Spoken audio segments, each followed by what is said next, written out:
Hey there, it's me, Drew Burnett. Welcome back to my show.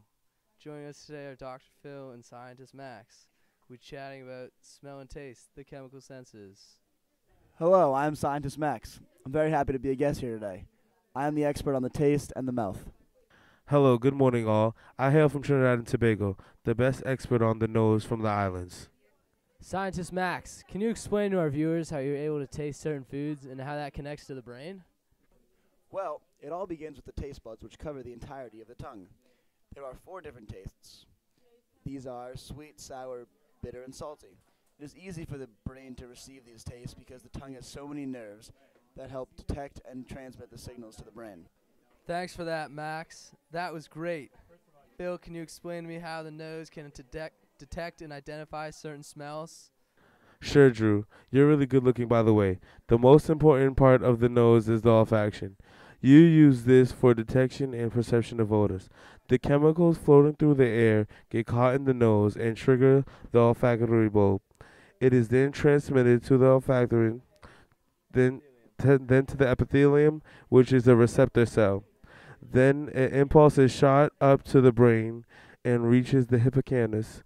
Since the hippocampus is related to memory and emotions, you may be reminded of your favorite movie when you smell popcorn.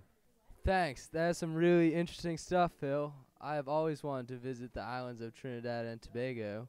They seem so gosh darn pretty. So, Max, all the listeners know humans and animals are closely related. So tell me, the absolute threshold for taste in humans, what is it? A great question, Mr. Burnett. Well, the simple answer to that is that the threshold for humans is they can taste 1 teaspoon of sugar diffused into 2 gallons of water. Same question to Phil.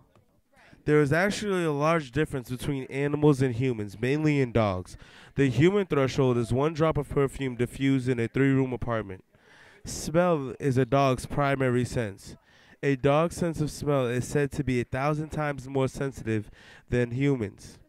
In fact, a dog has more than 220 million olfactory receptors in its nose, while humans have only 5 million. Both the tongue and the nose are used for survival. There are many ways this could work out. Which one of you wants to explain how? I'll chime in first there, Drew. The tongue is very essential to survival. It can come in handy for any time that one is in trouble.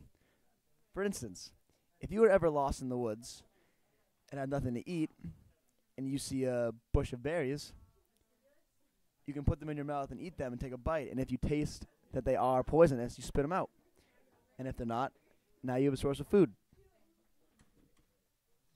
And the nose can be helpful for survival if you are in the woods when it's cold and you can smell fire and go use the warmth. It could save your life. Another exciting thing about the nose is that in a recent study, men thought women wearing a certain citrus floral scent were 12 pounds lighter. Can you believe it? I also came to the show bearing fun facts. Did you know that taste is the weakest of the 5 senses? Isn't that crazy? Well, that's all we have for today. I hope you all had a great time learning about smell and taste, the chemical senses.